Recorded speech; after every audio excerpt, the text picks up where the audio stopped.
vamos chamar quem entende do assunto? Vem para cá, olha só, para analisar, eu vou chamar, então, sobre esse pacote de corte de gastos, o Vitor Irajá, né? E a gente vai conversar também aqui agora com o colunista do CNN Money, o consultor de orçamento do Senado, Daniel Cury. Boa tarde, Daniel. Quero te dizer que é a primeira vez que a gente te recebe aqui no CNN 360, e quero dizer que é um prazer enorme. Seja bem-vindo, espero que goste e que volte sempre, né, Vitor Irajá? Então, já começo te perguntando, Daniel, uma avaliação geral desse pacote hoje mais detalhado.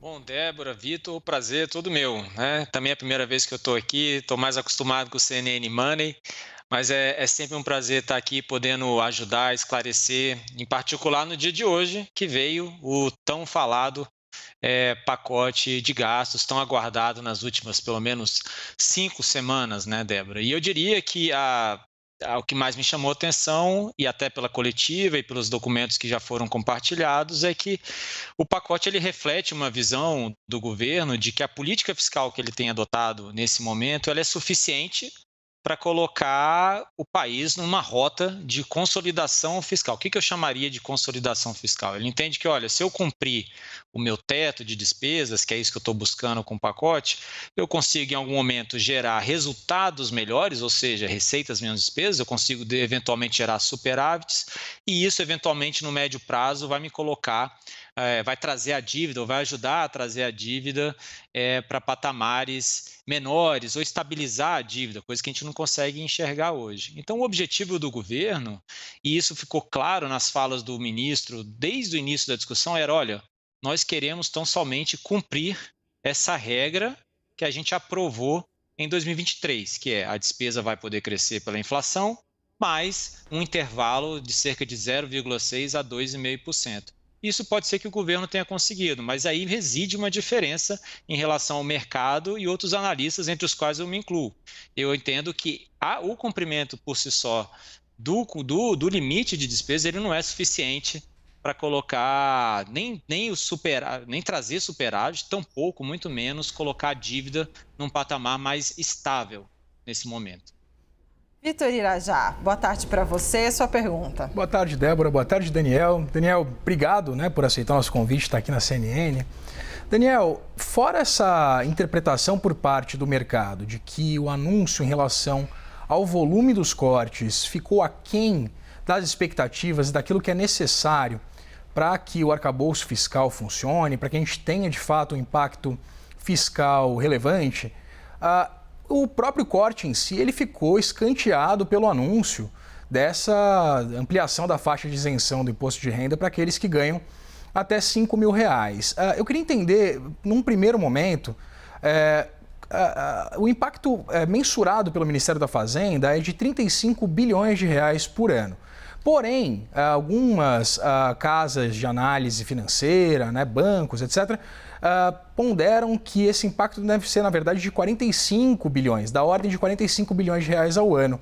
A expectativa, portanto, em relação também a essa compensação a partir da taxação dos chamados super ricos, aqueles que ganham R$50.000, mais de R$50.000, existe essa expectativa de que esse gasto, que essa receita equilibre essa renúncia do ponto de vista de arrecadação vinda da isenção do imposto de renda.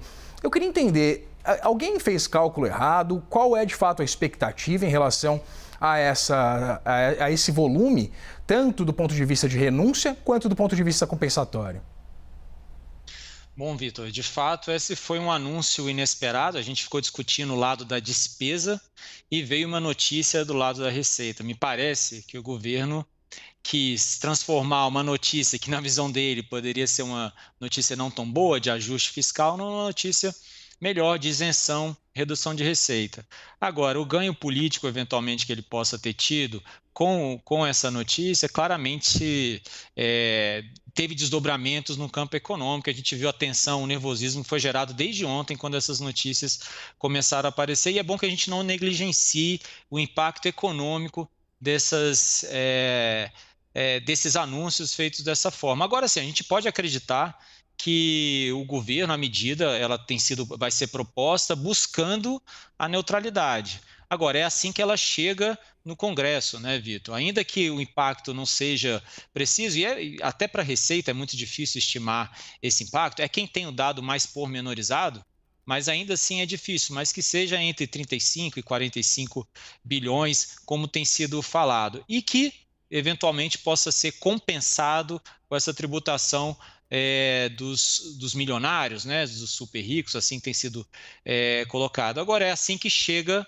no Congresso. Como sai do Congresso, a gente não sabe. E assim, não dá para duvidar que, eventualmente, uma medida que foi anunciada com tanta pompa, né, ela não seja, o Congresso não queira colocar legitimamente, né, usando a sua prerrogativa, alguma digital. Né? Então, a gente não sabe se essa neutralidade, ainda que ela já exista, né, ela vai se manter. Isso sim trouxe um pouco uma frustração, né, porque se esperava algo no lado da despesa. O pacote que veio, Vitor, no lado da despesa já não não foi como se esperava. E ainda veio uma notícia que traz uma incerteza maior. Então, assim, de fato, isso não é estranho que tenha causado todo o nervosismo que a gente tem visto desde ontem.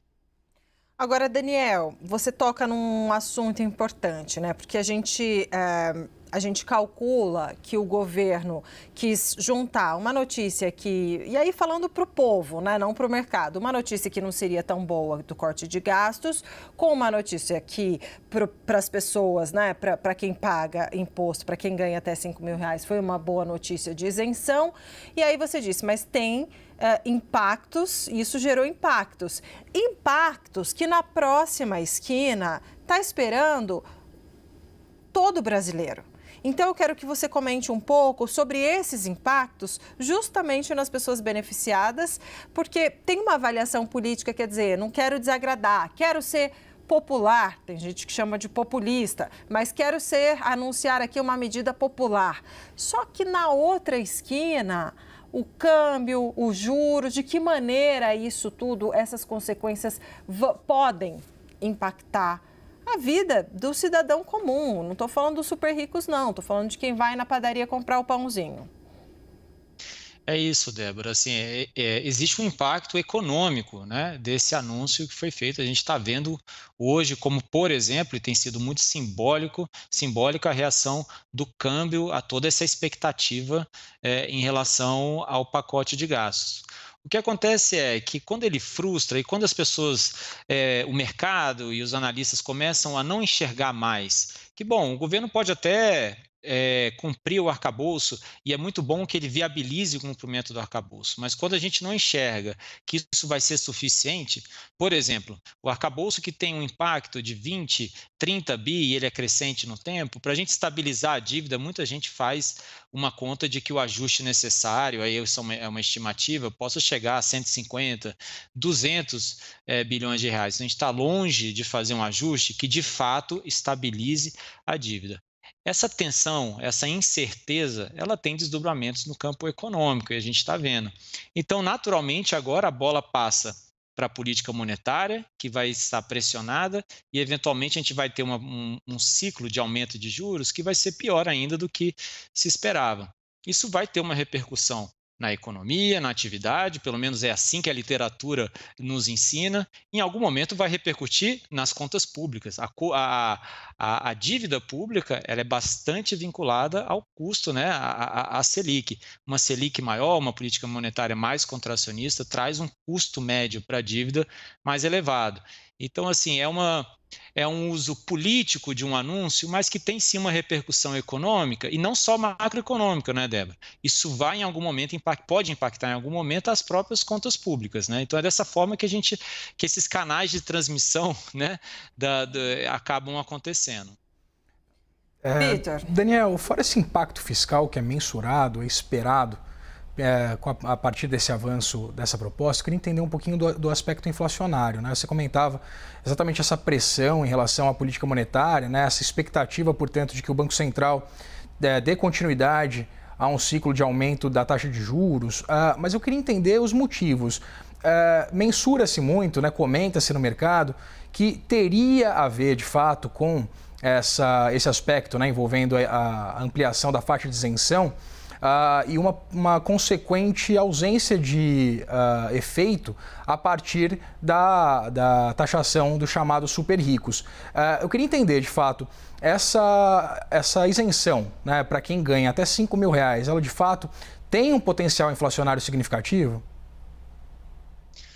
Olha, Vitor, não necessariamente. É claro que se você neutraliza do ponto de vista fiscal, ou seja, você cria uma isenção de um lado e de outro lado você tira, né, arrecada mais por meio da compensação com essa taxação, isso meio que neutraliza o impacto daquela política fiscal na economia, né, o tamanho a influência da política fiscal na economia. Agora, o que vai acontecer, dada a reação do pacote e da análise, da avaliação de que ele é insuficiente, é que as expectativas da inflação, que já estavam, né, estão desancoradas, elas tendem a piorar. Então, daqui a segunda-feira a gente vai ver os novos dados da expectativa do mercado. Provavelmente a gente vai ver uma estimativa, uma expectativa para a inflação maior ainda. Isso vai exigir, obviamente, isso entra na conta do Banco Central na hora de determinar a taxa Selic. Então, acho que a preocupação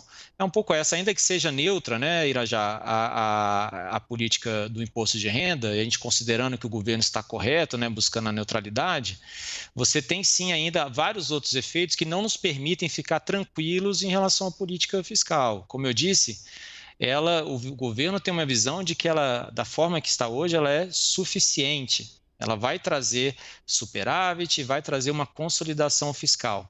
Mas a gente está vendo uma economia bastante aquecida, expectativas de inflação bastante desancoradas e você precisava ter uma postura fiscal um pouco mais restritiva nesse momento. Eu acho que é isso que está em jogo. Esse foi o Daniel Cury, especialista em orçamento e fiscal e também colunista do CNN Money. Daniel, um prazer ter você aqui. Volte sempre. Muito obrigada pelas suas análises e obrigada por enquanto também, Vitor Irajá. Um abraço.